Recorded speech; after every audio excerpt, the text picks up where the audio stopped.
आसमान पहले बिल्कुल शांत था, पर धीरे धीरे बादल काले होने लगे। हवा तेज हुई और कुछ ही देर में आसमान के बीच एक गोल घूमता हुआ बादल बन गया। फिर अचानक एक बड़ा सा ट्विस्ट, आसमान से जमीन की तरफ उतरने लगा।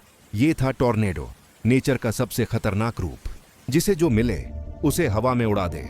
इसीलिए जब भी टॉर्नेडो अलर्ट आए, खिड़की दरवाजा बंद करो, शेल्टर या स्ट्रांग रूम में छुप जाओ और ग्लास से दूर रहो।